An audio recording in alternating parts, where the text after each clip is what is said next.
The story's from about a year ago. It was last spring, so a little less than a year ago. And I really was looking for something to do on the weekends. So I was getting really bored doing absolutely nothing on the weekends. It was at that point in my life where extracurriculars kind of stopped once curriculars kind of stopped at 21. And I was really bored, and my best friend from college, Joanna, who some of you know, said, I got the perfect thing for you. My friend, Julia, is looking for people to do Googa Mooga Street Team. And I said, I have no idea what that is, but sign me up, because I'm really sick of doing absolutely nothing. And she said, great, meet Julia at her office, she'll explain everything. So I get to their office. It's one of those really like trendy offices with the pinball machine that never gets used and all the cool stuff. And they're explaining to me that Googa Mooga is a music and food festival in Prospect Park. This was going to be the second time they've ever done it. Some of you may remember it from last May. And she said, we really need people to hand out flyers. And I said, easy enough. She said, and drive the El Camino. And the El Camino was a 1969 purple El Camino. They had totally decked out, and it said Googa Mooga in flashing yellow letters. And I'm not a flashy guy. It's literally my grandpa's sweater. But I really, really needed to do something with my time. And I said, I'll be completely honest with you. Not only have I never driven in the city, I don't think I've driven since high school. I said, do you have your license? And I said, yep. And they said, shut up, you start Saturday. I said, okay. And I was actually like legitimately really nervous because I was never that comfortable like behind a wheel, and I really hadn't driven in the city before. I remember like I went home that week and drove back into the city with my dad to practice, and like I swear to God, almost killed us both like 3 times getting off the West Side Highway. But there was really no turning back. And I was gonna start that Saturday. So I met with them like one more time, and they gave me a bunch of stuff to hand out. And they said, you're gonna go to all the restaurants that are part of Googa Mooga.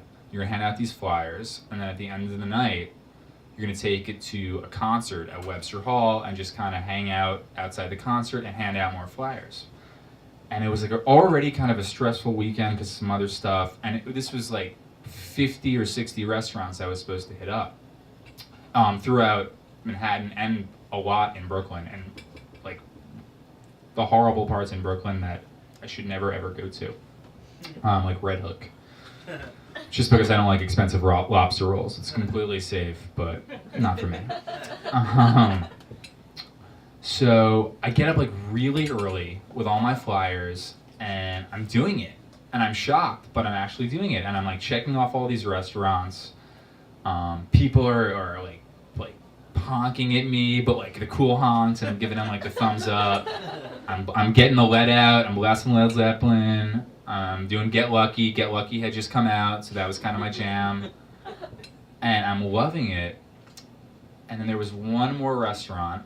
It was Hill Country Barbecue, not far from where I live. It's on like 30th Street and 8th Avenue, great barbecue place if you haven't been.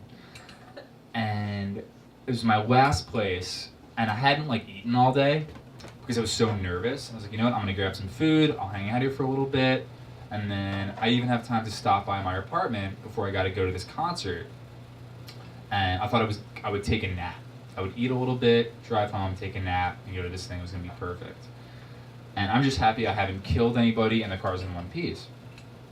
So I drive home, I go to the place, I get my food, I drive home, park the car, all good, get out of the car, realize I forgot to lock the door.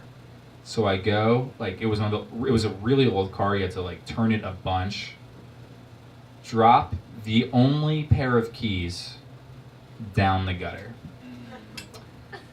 And it was one of those really surreal moments where the worst thing, like I had never lost my keys driving a car. I had never dropped anything in a gutter before, and just like that, I did both.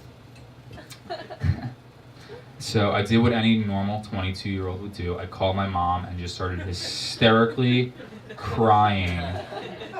I grabbed a lacrosse stick that was in my apartment. I still have no idea why there was a lacrosse stick in my apartment. I live with a flamboyant Mexican guy and a kid in finance. I have no idea what I was doing there, but I thought it'd be my saving grace. I think I just made it worse, and like there was nothing I could do. I had to call them up, and I don't know why I thought they'd be able to help me out any more than I would, but they said deal with it, and that was that. They said if you can't take it to the concert, that's one thing, but turns out they don't make new ignitions for cars that were built during the Vietnam War. I had no idea what to do. Stayed up all night just trying to get the keys to the point where I couldn't even see the keys anymore. And I was literally lying on my back. You couldn't even see my head. And on the other side of me, by the way, people just still taking pictures of the car. They have no idea there's a 20-something kid just on the brink of self-destruction 4 feet away. But I stayed up all night next to that car until the morning when I saw one of those. It was like, I didn't even know what kind of truck it was, but it had some sort of hook on it, and I just flagged it down, and it was a sanitation truck.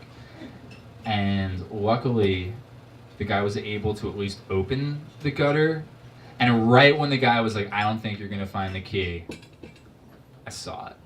And I got the key, and I ran back, and at this point the car had been towed to Brooklyn. So I ran back to Brooklyn, wiped off the key, made a few copies, and to this day, just very proud of myself that I never hit anybody with a car. All right, thanks a lot, guys. Take care.